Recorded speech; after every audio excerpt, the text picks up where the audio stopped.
Hello बच्चों, let's see the question. So our question is, in the esterification reaction, the correct order of reactivity of alcohol है.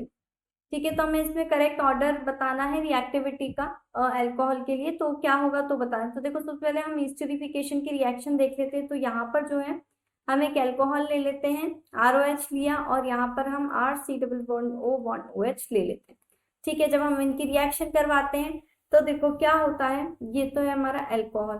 ठीक है, ये है हमारा नेगेटिव, ये पॉजिटिव. ठीक है, अब देखो, अब जब ये यहाँ पर रिएक्ट करेगा तो यहाँ पर क्या आ जाएगा, ROC double bond O bond R dash.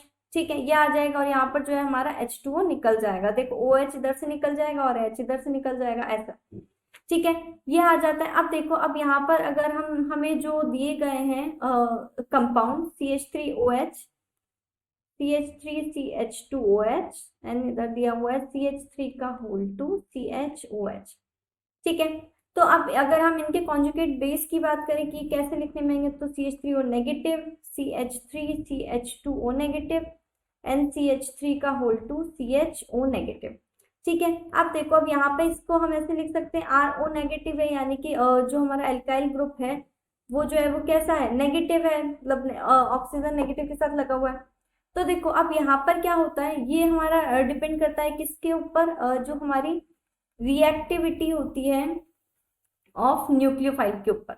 ठीक है, रिएक्टिविटी ऑफ न्यूक्लियोफाइल. अब देखो, अब अगर R जो होता है यहाँ पर, अगर हमारा एल्काइल जो होगा, R जो होगा, अगर ये हमारा बल्कि होगा, तो जो हमारी क्या है, न्यूक्लियोफिलिसिटी जो होगी वो भी क्या होगी, डिक्रीज होगी. ठीक है, अब न्यूक्लियोफिलिसिटी डिक्रीज होगी, इसका मतलब क्या है कि रिएक्टिविटी भी डिक्रीज होगी. ठीक है, तो यानी कि जितना ज्यादा R जितना ज्यादा हाई होगा, या फिर क्या बोले, बल्कि होगा. ठीक है, जितना ज्यादा ये हमारा बल्कि होगा, R जो होगा, उतनी ही ज्यादा रिएक्टिविटी क्या होगी, कम होगी. सॉरी, हाँ, उतनी ही ज्यादा जो रिएक्टिविटी है वो क्या होगी, कम होगी. ठीक है, तो जितना ज्यादा बल्कि उतनी ज्यादा रिएक्टिविटी कम, जितना ज्यादा बल्कि रिएक्टिविटी जो होगी वो क्या होगी, कम होगी. ठीक है, अब देखो, अब अगर हम बात करें तो सबसे ज्यादा बल्कि कौन है, वो है हमारे पास CH3 का होल 2 CH. अब देखो यहाँ पे कितने कार्बन है, 2 और 3 कार्बन है यहाँ पर, तो सबसे ज्यादा बल्कि, तो सबसे कम रिएक्टिव कौन होगा, वो होगा हमारे पास CH3 का होल 2 CHOH. ठीक है, फिर उसके बाद उससे कम बल्कि कौन है, वो है हमारे पास CH3CH2OH. ये जो साइन आएगा वो आएगा हमारे पास इस तरह से. एक सेकेंड. ये जो साइन आएगा वो ऐसे आएगा, क्योंकि सबसे कम रिएक्टिव है ये. ठीक है, उसके बाद उससे ज्यादा रिएक्टिव कौन होगा, वो होगा हमारे पास CH3CH2OH, एंड देन सबसे ज्यादा रिएक्टिव होगा हमारे पास CH3OH. तो रिएक्टिविटी का जो ऑर्डर होगा वो इस तरह से होगा.